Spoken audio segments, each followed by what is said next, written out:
Afternoon. I suppose, what am I talking about here when I talk about childminding? And I mean, there's two key themes in relation to it, and that's the recognition of the service that the childminders provide, but also the regulation that's required.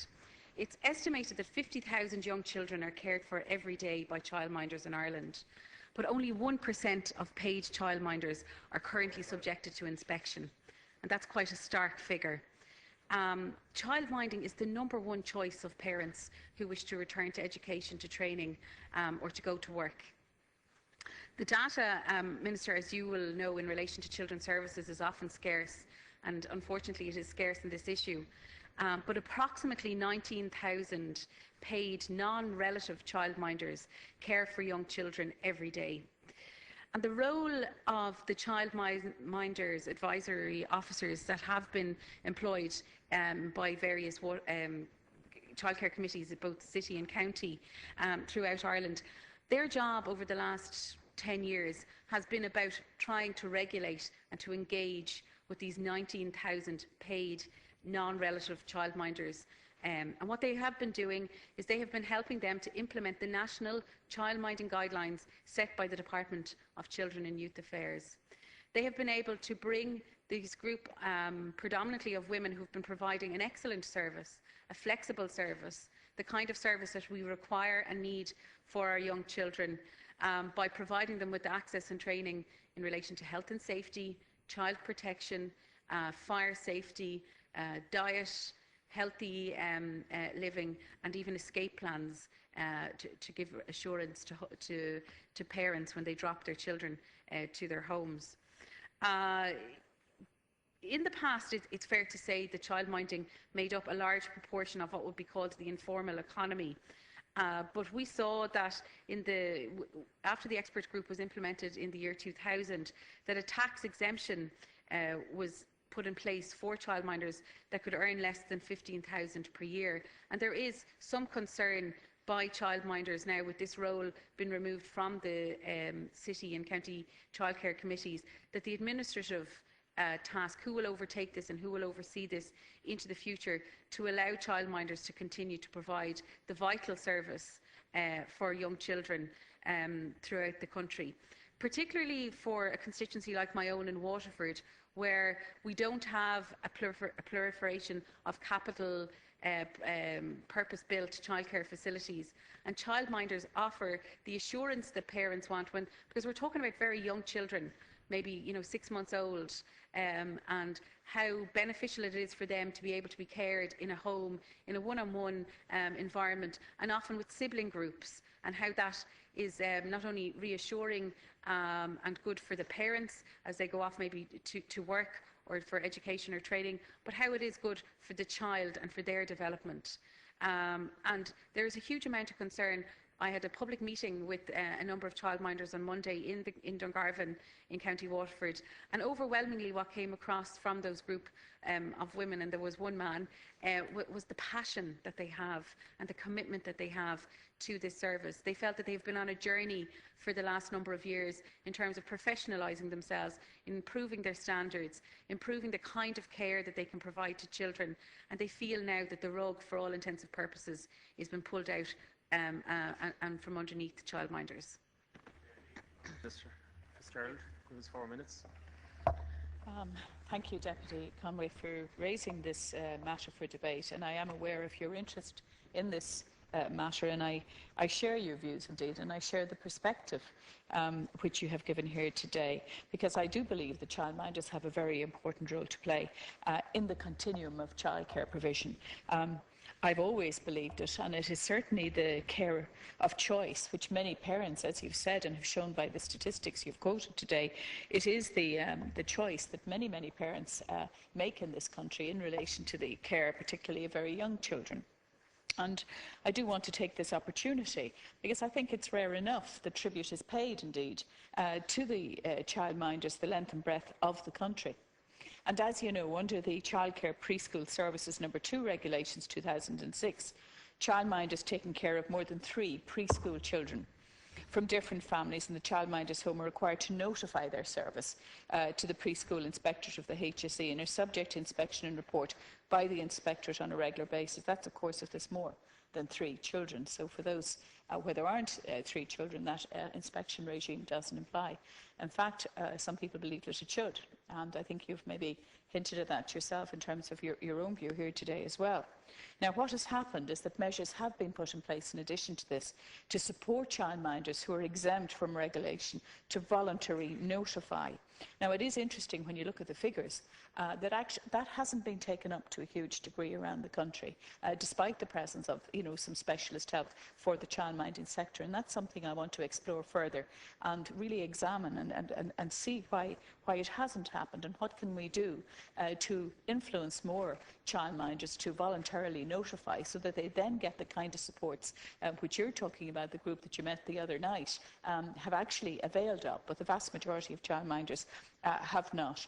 But the measures include as well the introduction of a system for voluntary notification, as I've said, the introduction of childcare services relief, which is the voluntary notified childminder to mind up to 3 children without paying tax on the earnings and to make a PRSI contribution. And they're recognised in the national guidelines for childminders, which were published in 2007.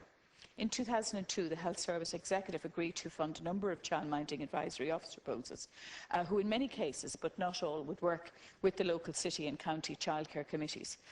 We are lucky to have so many city and county childcare committees who over the past decade in particular, have done huge work in supporting the childcare sector. And in fact, my department is present is bringing those childcare committees together. So we now have a national approach as well to the city and county childcare committees. So we have a national perspective and we get the benefit of their experience and what precisely is happening in the sector, and we draw lessons and policy lessons and decision making from their experiences. However, despite their presence and the additional supports, including training, a small capital grant scheme and the introduction of a tax relief for childminding in 2006, the increase in the number of voluntary notified childminders, as I've said, since 2004 has been relatively small, from 500 to 1,250. In recent years, the HSE funding for the childminding advisory officer post has gradually decreased and is no longer in place in some areas. And while any reduction in funding of posts is regrettable, I do want to stress, and it is very important to note, that supports for the childminding sector continue to form an integral part of the work of the city and county childcare committees. And I want to ensure, and I will ensure that it does. These committees are now well established and they are, as I've said, effective bodies at local level. Just to say as well and put on the record of the House here that last year for my department we provided 11.3 million in annual funding to the city and county childcare committees to enable them to carry out their functions. And also last year we provided 220,000 to the committees for childminding development grants. So I think that shows you that despite the change in arrangements of who within the childcare committees is dealing with childminding, it does remain, and I intend it to remain, an integral part of the work that the childcare county committees are doing. So that will mean and should mean that childminders will continue to have access to support, training and advice at local level, support which forms a mainstreamed element of the work of the committees. And that includes notifying childminders of training opportunities, providing those networking opportunities which are so important, which you spoke about, and supporting the voluntary notification system.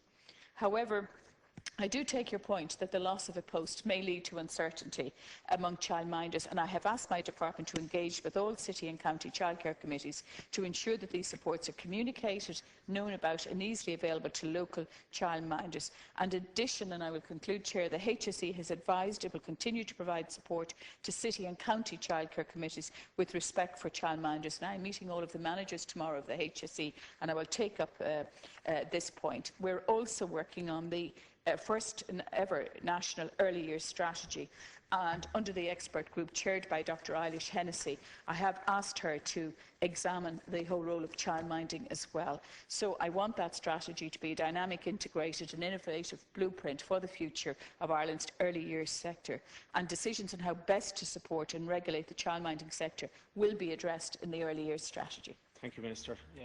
Deputy Conway, you have 2 minutes. Margaret, I want to thank the Minister for her response, and I know her commitment to this area of childminding and childcare. I think in relation, we're at a very interesting stage in relation to the early years sector. And I think you're right. I think childminding has to be valued and seen as an integral part of that strategy as we move forward. I know that, people in the past, have kind of dismissed it out of hand as babysitting, but it's a lot more than that. And I think it needs the due recognition and regulation that the childminders themselves are actually looking for. And Minister, I might just point to childminding policy in Scotland, where Scotland has a registration system and not a notification system for all early year services, including childminders. In Australia, they call it home-based daycare. So it's about language as well and how we regulate that. And no childminder in Scotland, for coming back to that example again, is exempt. Anybody who looks after one or more children under 16 for a ward must register. If they do not do so for more than 2 hours a day or on 6 or more days of the year. So there is a requirement for people to do that, because that's another loophole that exists, that you must only notify or voluntarily notify if you're looking after preschool children. But if you're providing after-school care, there is no onus on you to register or to become Garda cleared. And I think as we move forward in relation to protection of children, I think that is something that needs to be looked at. I think childminding is perfectly set to help us with looking for the places that we so badly need in relation to after-school policy. They have the flexibility, the transport often that's so badly required to bring children to and from school, and again to go back to the point where they're allowed to and can facilitate looking after sibling groups. Again, just to mention in relation to Scotland that the registration requirements include personal references, police checks on the potential childminder and every other adult in the home, inspection of the home to ensure it's safe and suitable, and public liability insurance. And there are a number of other initiatives that have worked very well for a number of years over there, because above all, I think what we want to see, particularly for young children, we know that it's a critical stage of their development, that they are in an appropriate, supportive environment where they will be able to reach their milestones, but also that the childminder feels they have the security and the safety in relation to Garda vetting and access to the support and training that they so badly want and have so eagerly engaged in over the last number of years. Minister Fitzgerald, you have 2 minutes to conclude. Well, thank you, Deputy Conway. Can I suggest as well to you that if the group that you met would like to make a submission to me, and I can ensure that their views are submitted to the early years strategy group as well, I think that would be worthwhile. I suppose in this country what has happened traditionally is the state has taken the view that if parents make a private decision for another person to look after their child, as long as there are only 3 children being looked after by that person, that it should be exempt from over-regulation. As you point out, other countries have not taken that approach, and indeed it may be that attitudes are changing in this country as well, given safety concerns and questions that you rightly point to in relation to proper standards and making sure that children's development that children are in a setting where their development is being supported in the best possible way. And that's why I think it would be interesting to get the experience from other countries, which the Early Years Strategy Group will do, to examine the situation in Ireland and to make some decisions about the best way to support the sector going forward. It may be, as you say, that registration rather than a heavy inspection regime may be the way forward, because it's quite clear that the voluntary registration has not appealed to the vast majority of childminders. It has been a very informal sector, as you know, and moving it on to a more formal sector, we will have to examine really how that will be done, the impact it will have, and how best to do it. But certainly that will form part of the early years strategy, because it is, as you say, what many Irish parents choose, and therefore it's where many young children are cared for. And so it behoves us to examine this issue and make the very best decisions in relation to it going forward. That concludes topical issues for